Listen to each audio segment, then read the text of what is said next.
Assalamualaikum, perkenalkan saya Wulandari dan Novia Safitri dari kelompok 5 ingin menjelaskan entity relationship diagram dan basis data dari agen sembako. Ini adalah entity relationship diagram dalam sistem transaksi, pelanggan, dan produk. Komponen utama dalam entity relationship diagram adalah entitas. Pertama, ada entitas pelanggan yang memiliki atribut ID pelanggan sebagai identitas unik untuk setiap pelanggan, nama pelanggan, dan alamat.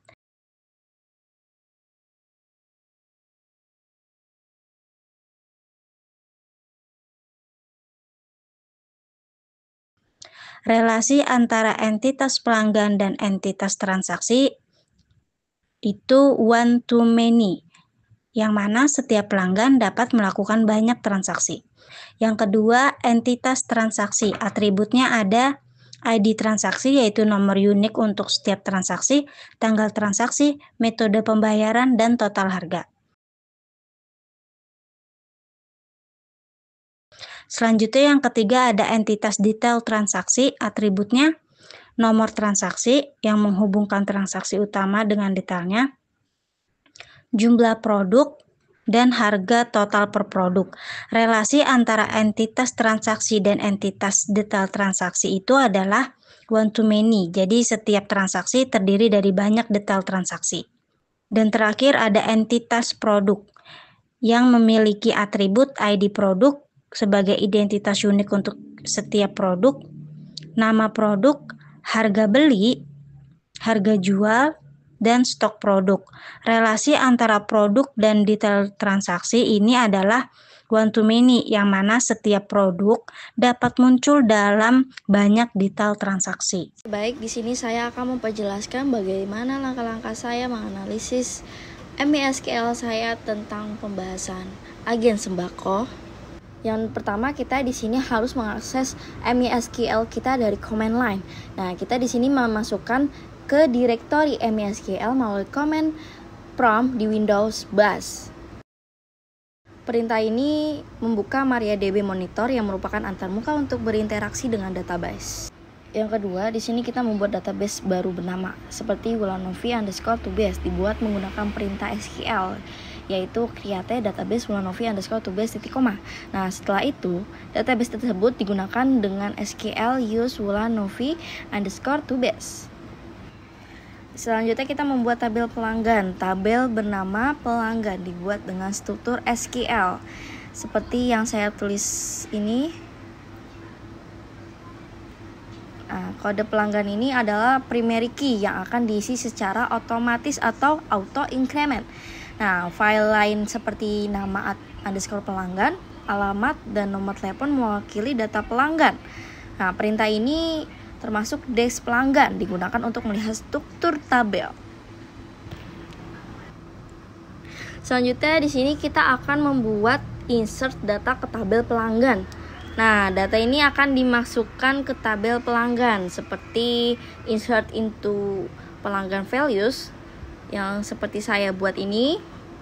Nah, kolom kode underscore pelanggan kenapa dikosongkan? Karena akan diisi secara otomatis dan data ini akan berhasil dimasukkan dengan kita dapat mengecek dengan select bintang from pelanggan.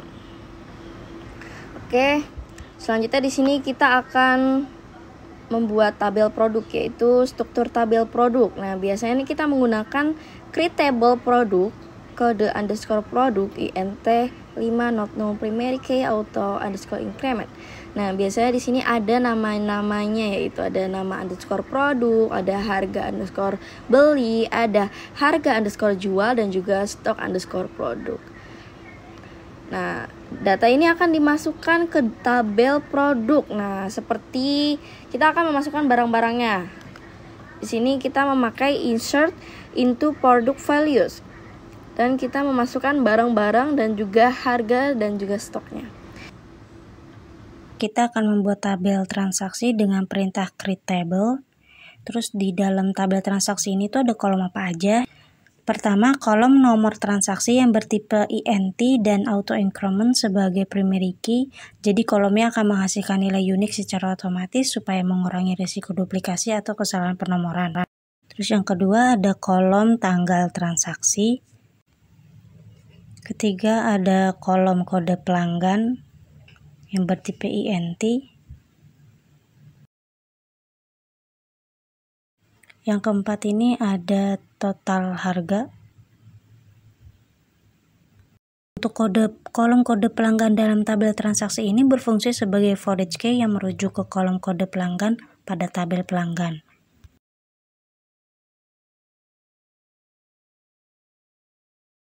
Selanjutnya, untuk menambahkan data transaksi ke dalam tabel transaksi yang sudah kita buat tadi, kita bisa menggunakan perintah insert. Kita menggunakan perintah select untuk menampilkan semua baris dan kolom dari tabel transaksi. Selanjutnya, kita membuat tabel detail transaksi beserta kolomnya menggunakan perintah create table. Untuk menggabungkan beberapa tabel, kita bisa menggunakan perintah select dan left join. Di sini kita akan menggabungkan 3 tabel, yaitu tabel transaksi, tabel pelanggan, dan tabel produk.